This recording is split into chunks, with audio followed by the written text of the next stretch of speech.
ito lang. So, good afternoon, sir. Madam, sirs. I have only 5 questions. So, sino ang sasagot ng question niyo, sir?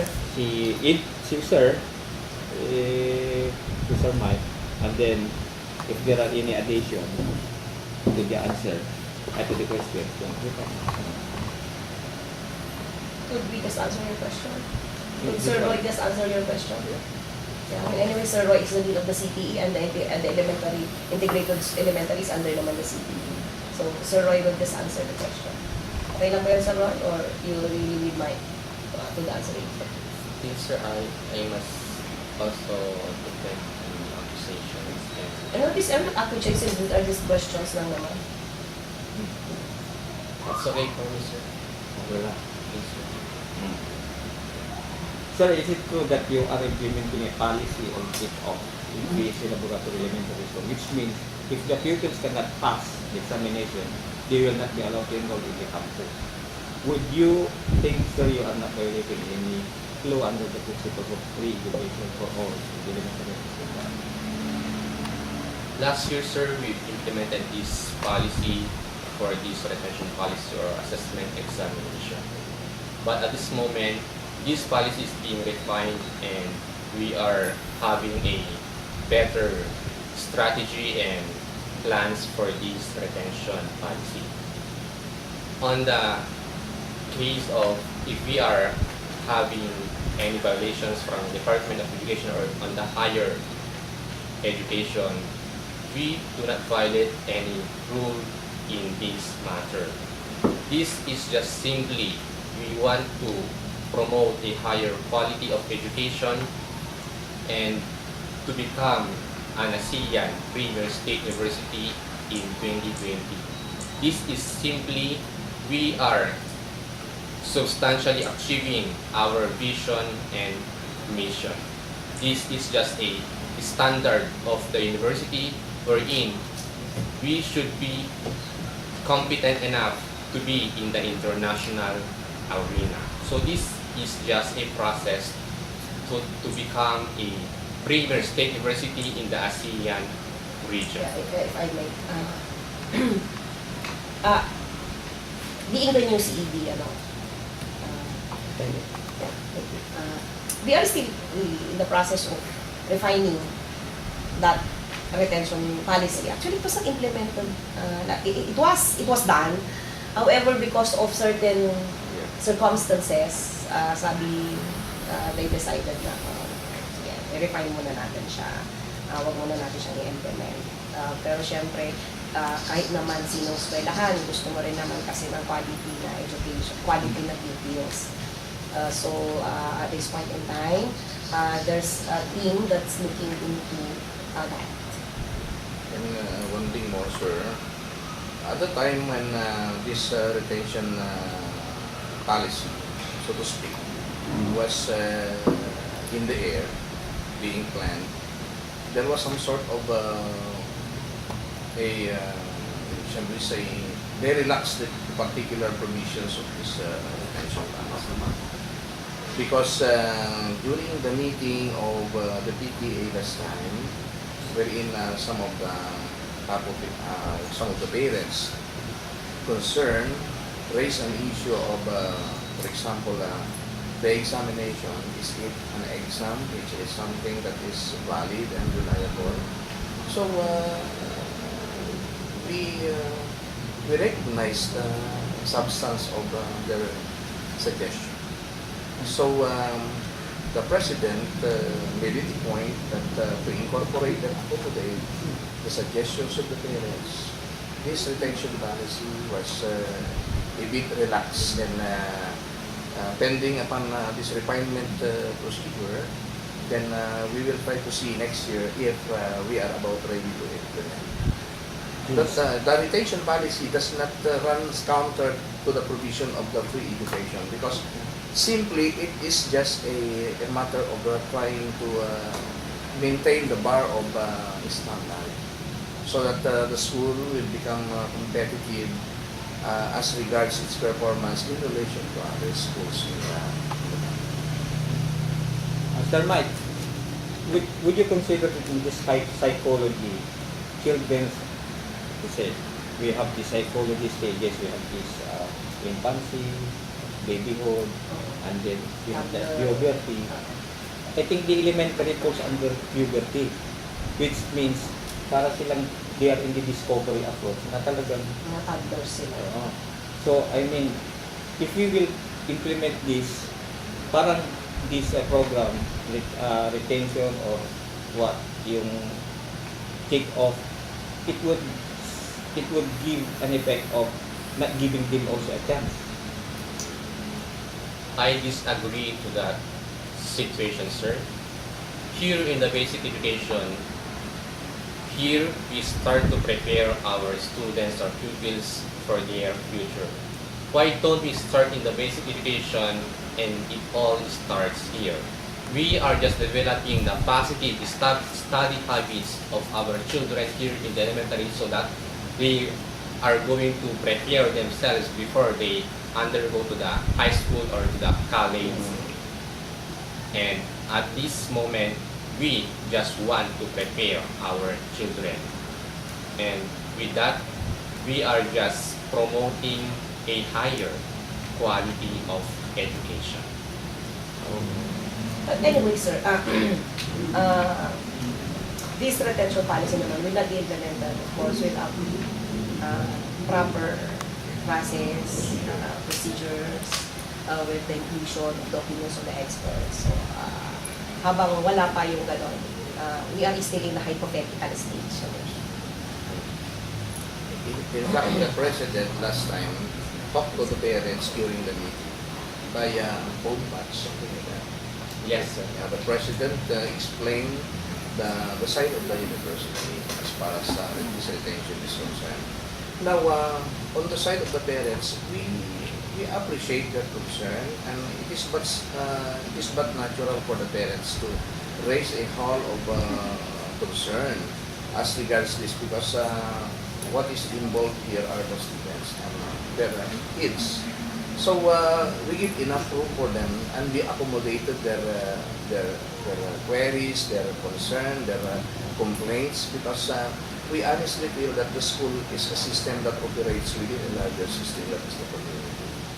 So that the good president decided that, okay, we have to relax this policy in the meantime, pending upon a review committee to look into the functionality of this policy. And then sometime later, it will be implemented if it is on a refined status. So we will go to the second question. Is it true, sir, that you have no doctoral degree wherein this is one of the requirements for principal position? What makes you qualify as a principal when, according to our source, there are applicants in the same position holder of doctorate degree? I mean, how did you able to overcome your deficiency despite you lack doctoral in a qualifying field? You know, a leader is not the one with the highest educational attainment. It is wherein he advocates the transparency, leadership, and management. There are so many doctors in this university, but it doesn't mean they are all qualified to become a leader. And with this, we have so many faculty members in this Pangasinan State University, wherein we have almost over 150 from the faculty members without masteral degree or doctoral degree, with designations and with regularity in the Civil Service Commission. Wait. Sorry. let me answer that. Let me answer this. I'm sorry, sir. Let me answer this from the perspective of the management. Just like what I have said kanina. All over the university, we have 70 faculty members holding Lantili item but with no masteral degree. Okay. Actually, sabi ko nga, these are just designations. So wala naman pag designations kasi. Wala naman siyang parang relax yung qualification. So, hindi siya kagaya ng DepEd na pag magpe-principal ka, dapat may exam kang gagawin ganito. May second exam, may third exam, may fourth exam. Oo, may minimum requirements. Diba? Parang me, I am very young. I could consider myself young, pero I was given the task of being a campus executive director. Actually, among the campus executive directors, I am one of the youngest. But of course, I am a doctorate degree holder. I was also the CIA, the Director for Curriculum Instruction and Accreditation, probably those experiences would, ano. Kaya lang, in terms of the principal kasi, parang, ano to, designation kasi siya, so hindi mo kakailanganin na merong doctoral degree or masteral degree. Designation. You mean to say it is only filling up the details or filling up just the position. It's just filling up the position. Filling up the position. And actually, these designations are not something that you have to apply to or apply in. No.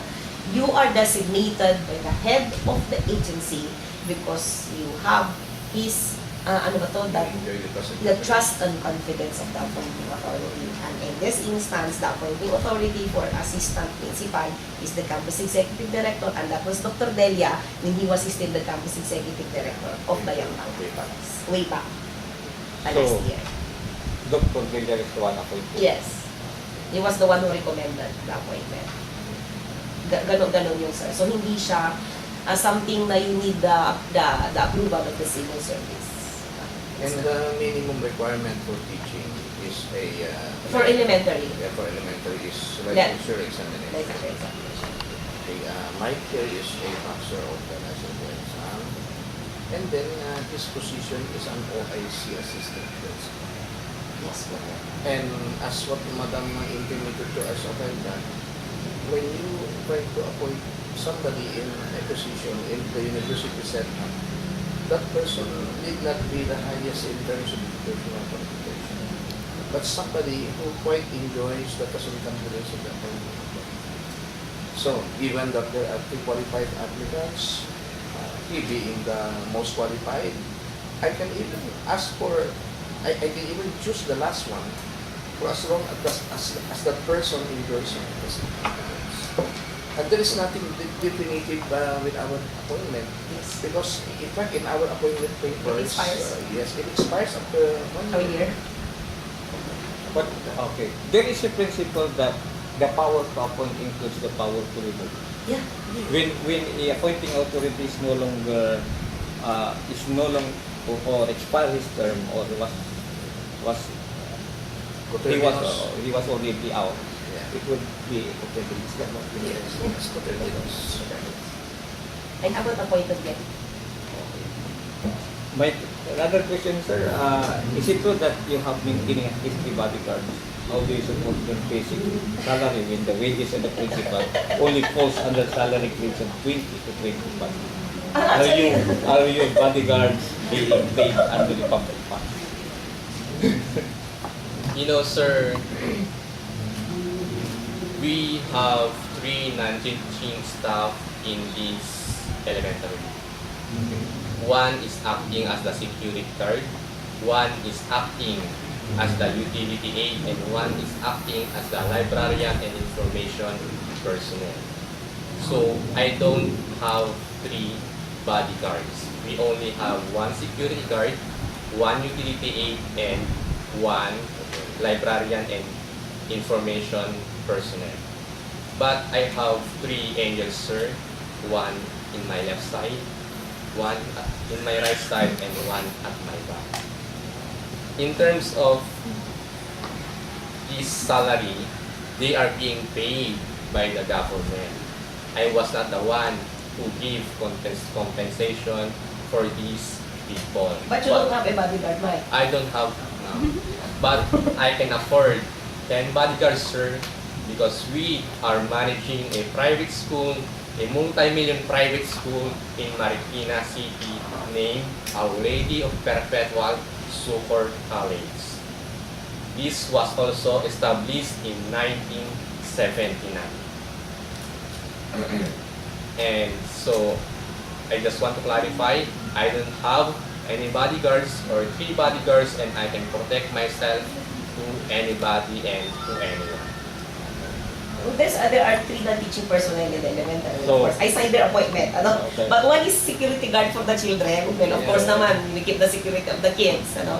And then one who cleans the and everything. There might be a wrong notion Yeah. from the parents. And that's why. Yeah, That's why I Doesn't take you. These 3 non-teaching personnel are Mike's bodyguards. When in fact, They're not. it's not included in their Job description. yes, job description as bodyguards. Okay. Okay. I understand now. Okay. We have another one. 2 more questions, sir. Is it true that you are against nepotism? Is it not a fact that under teachers, that teachers falls under exemption from nepotism, like armed forces of the Philippines or physicians, wherein they are not covered by nepotism? Why is it teachers are not exempted, sir? Because you are against nepotism. We are in the Department of Education. In the field of education, there is no nepotism. In the field of education, we do not have what we call nepotism. It's only in the politics. Why? This is the situation wherein if we practice nepotism in this university, then all the vice presidents, campus executive directors, college deans, and other officials should be occupied by our relatives. They become incorporated. Yes. Well, actually, sir, during the there was this statement from the CHED Commissioner, Dr. Liquana. She was asked regarding nepotism in the higher education. She herself said that there is no such thing as nepotism in higher education as long as the person, because you based your appointment on the educational qualification of the person. Okay, so nepotism, really, there is no nepotism in education. Because if you are not educationally qualified, you cannot be appointed. Sir, they are Yeah. What makes Mike a hot property perhaps is his surname Butet. It so happened, for example, that the president is a Butet, and then they see somebody in the university who is a Butet. Then of course, people will be free to have an interpretation that it could be a case of nepotism. But then, just like what we are maintaining a while back, our appointment is not fixed. No? We can be removed summarily from the office anytime. We cannot even agree. Yes, we cannot even appear. And But we cannot be removed from the teaching yes, yes. profession. We are still part and parcel faculty of the university. We are just not holding any designation. And just like what you have mentioned last time, it is true that only in the field of armed forces, or for example, if I'm going to employ a private bodyguard, then I will be allowed to employ my relatives because who will better protect me if not my bloodline. But in other fields like education, we subscribe to the fact that nepotism does not have a place in education. One final question, sir. How many years you have been in teaching profession? Where did you graduate your bachelor's degree and master's degree? I've been in the teaching profession for 2 years.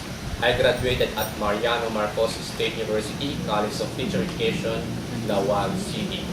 My first teaching experience is in the reputable school in Marikina City, named Our Lady of Perpetual Super College. And my second year of teaching is here at Bayambang campus.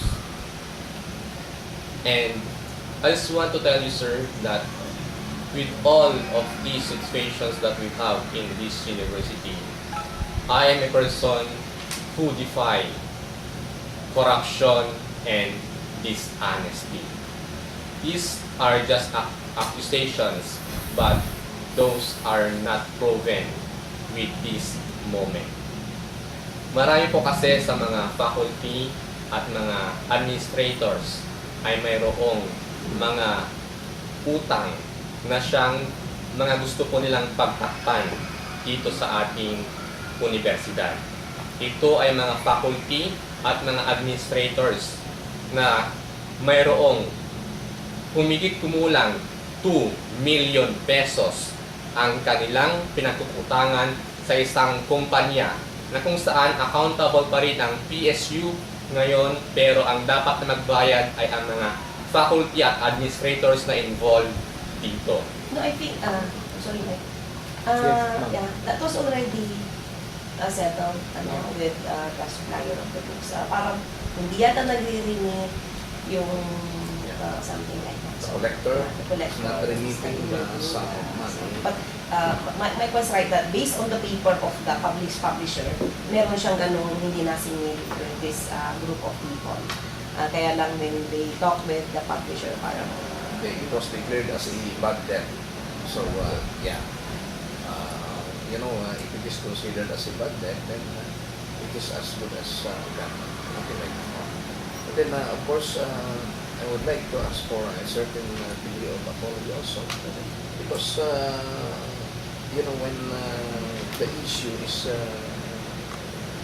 becoming a bit inflammatory, it's always that the tendency of the person is to defend himself. So, I take the cuddles for Mike for saying this.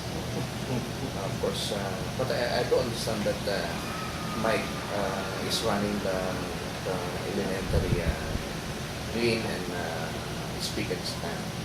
In fact, the elementary has a wall of transparency and wall of excellence, wherein all financial transactions are being reflected.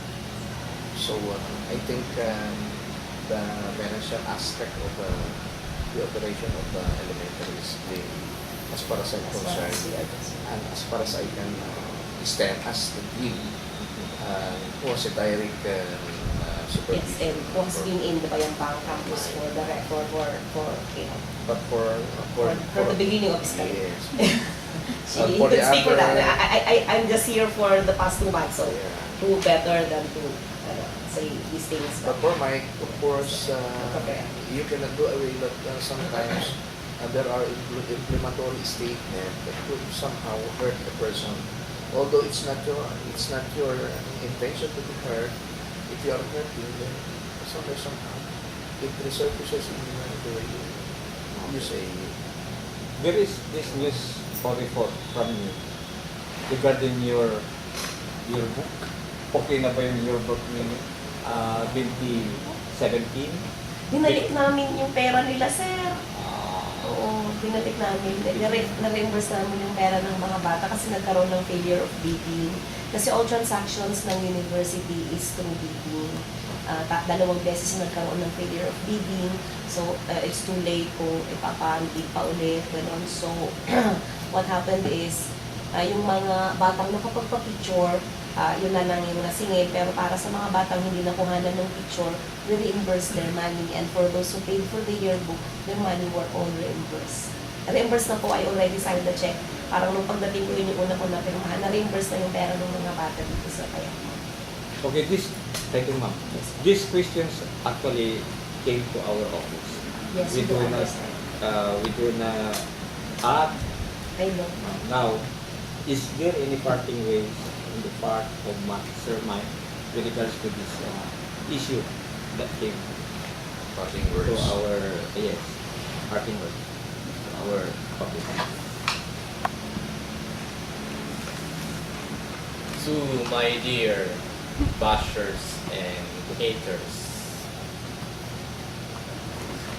it's better to keep quiet so that I should also keep my mouth.